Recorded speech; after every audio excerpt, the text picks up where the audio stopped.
Good day, I'm Jackie Judd. This week, Kaiser Health News launched an important news series on a part of the healthcare industry that typically gets very little attention: children's hospitals. Reporter Gil Gaul spent months looking at the finances of the largest and wealthiest children's hospitals, which are considered the elite providers of care for children. Gil is with us to share some of what he learned. Welcome. Hi, thank you. This is a relatively small percentage of the healthcare sector of healthcare spending. Why focus on it? Well, it's true it's only about 5% of the overall healthcare sector, but it's an important piece of that sector, not only because these are the elite children's hospitals, the care they provide, the wealth they've managed to accumulate over time. They reflect a lot of the same pressure points that we see in the overall healthcare system. We're at Kaiser interested in the issue of costs, so certainly we wanted to look at that. And finally, I'd say that the world of children's hospitals, while they have been able to amass a fairly surprising amount of wealth over the last decade, is beginning to change, just as it is for adult hospitals. But one of the things you did find was that for a period of time at least, some of the pressing financial issues on many hospitals didn't affect children's hospitals quite as much. How and why? Well, for a variety of reasons. Children's hospitals are unique in a lot of different ways, and financially they're certainly unique.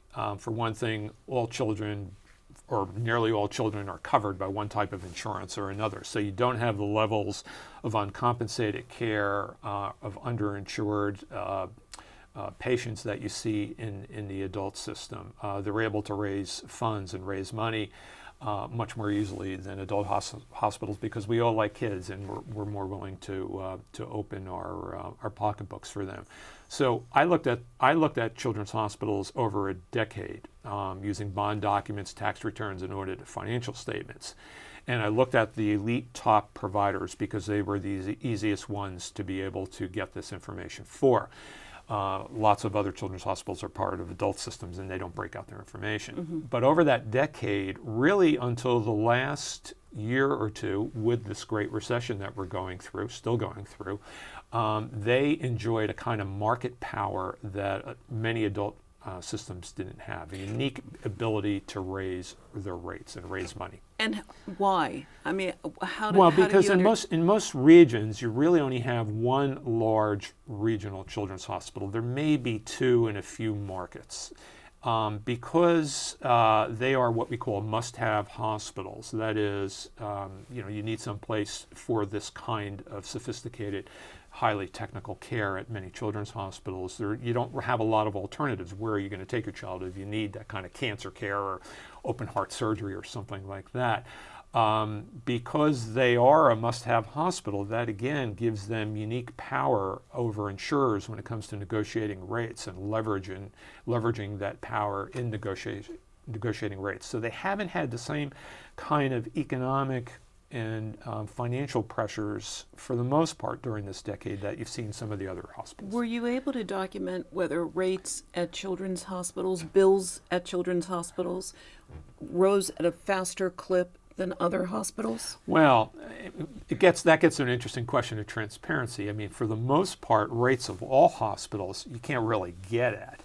It's not as if they publicize their rates, and also the way rates are counted for by hospitals varies from hospital to hospital, and some hospitals use one system, some hospitals use another. So it's not always apples to oranges, but I know enough about reading a financial statement and reading footnotes and bond documents that I was able to see for specific hospitals, because they would frankly boast about it in bond documents, that they were able to raise their rates at levels that I found were 2 to 3 times inflation over periods of time. And that's pretty hefty increase. And in the third part of the series, Gil, you share a telling anecdote that reflects how times are changing, even for these children's hospitals. Right. Tell us what happened. Well, so about a year ago, there was a meeting in Philadelphia at a hotel at which many of the CEOs of these large children's hospitals attended. And the point was there were various panels and sessions, and they were talking about the changes that are beginning to affect children's hospitals. Everything from will there be pediatric ACOs in the future to cuts in Medicaid, state budgets, all the pressure points that are beginning to affect children's hospitals in their economics going forward.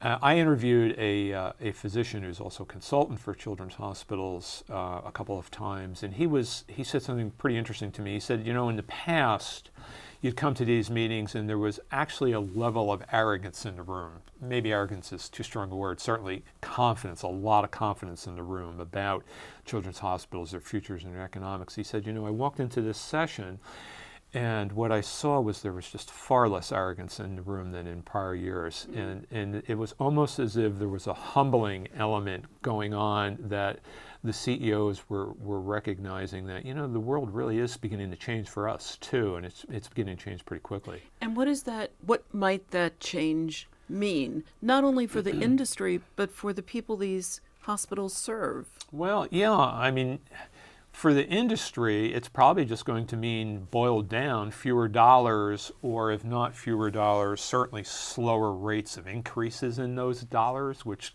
is a slowdown in the building boom, maybe? Well, it could be a slowdown in the building boom. There's been a tremendous building boom of children's hospitals in the last decade. It's again, there's no one data source, but on my own, I tracked at least $15 billion plus in new construction, including one alone that's $915 million.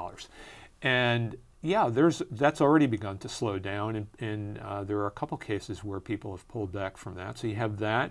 I think everyone's worried about what's going to happen at the state level and that's primarily with Medicaid and SCHIP. What kind of dollars are going to be available? Are those things going to be cut back? You have the tension between larger numbers of uninsured, even children, coming forward versus what kind of money is going to be available for that. Now, the advocates will tell you, children's advocates will tell you, we're really worried about this. We're worried about everything from will they be able to get access to a pediatrician, to will we have enough doctors to get trained if those dollars get cut, to will they be able to get access to more sophisticated care at the hospital level. So, to sum it up, those are the kinds of fears that they're looking at. Okay, thank you so much. Good You're work. welcome. Thank Gil you. Gaul, author of Building Ambitions.